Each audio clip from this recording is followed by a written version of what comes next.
Hi everyone. Thanks for popping in to talk a little bit with me about student-centered learning.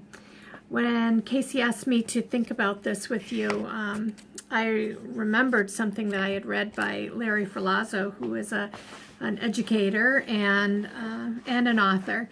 And he said, what kind of experience do we want to offer our students? Do we want to offer them a prepackaged antiseptic tour of a textbook, or do we want to offer an adventure-filled journey in our classroom? And as a classroom educator for over 25 years, I have to admit to having spent a majority of those years having a very teacher-centric focus. But once I knew better, I did better. And my students really benefited from the shift to student-centered learning, and I know that yours will too. Now, even in theory, personalized learning sounds great. However, the devil really is in the details. It's not simply plunking students down in front of a computer or assigning only projects. My advice is for you to start small and find an entry point for providing opportunities for students to have choice in a place that feels the least uncomfortable for you. Promoting choice in demonstrating what they know and can do is one step that you can make to provide a more student-centered focus in your classroom. Rather than having students take a test at the end of a unit, consider offering students different ways to demonstrate their learning at the end of that unit. In world languages, for example, where students have to identify and explain the practices and perspectives of a culture where that target language is spoken, how, other than a test, could students show what they know and can do? Maybe they could create a mosaic. Maybe they could design a board game. Maybe they could do a skit. Of course, in itself, none of those products can stand alone as a true demonstration or a deep demonstration of student learning. There really has to be an accompanying component that's either oral or written to really help us ensure that students are proficient in the learning outcome that we had identified at the beginning. It's really crucial that we don't hide behind the personalization label and use it to mask work that is of low rigor or work that is of low quality. Offering student choice and voice in how they can demonstrate what they know and can do is possible in every content area and in every grade span. We see it a lot and with our students at our teachers at Nokomis Regional High. So just for an example, a few content areas where you can do that in social studies classes, where students have to explain the relationship between economics and a community or economics and a government.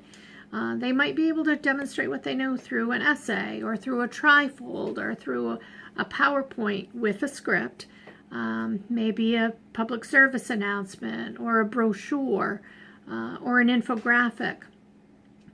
In a health class or a PE class where students have to participate in a health-related fitness assessment and set some goals and reassess their fitness over time, we offer students choice in what goal do you want to set for yourself as a result of your fitness assessment? How do you want to achieve that goal? What will your fitness plan, what will your nutrition plan include? How did you determine the frequency and the duration of the exercises that you're going to do? So while they have the fitness plan to do, how they create that and why they create it the way they did is up to them, but with lots of explanation about why they made the choices that they did. In our sophomore selections class, which is a part of our career pathways and career and education development content area, we have students who have to, for graduation purposes, analyze their personal skills, abilities, and aptitudes, as well as their personal strengths or weaknesses, And in our employability unit, we want students to participate in a mock job interview. We provide choice in the job that they can interview for, but then we ask them to participate in that mock interview and then do a reflection about that. So asking them, do you think that prospective employer would hire you for the job you interviewed for? And explain your answer.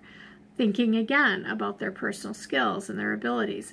And they have choice in how they want to share that information. Could be a written response, could be a verbal response, could be a speech, could be a raft, role, audience, format, and topic.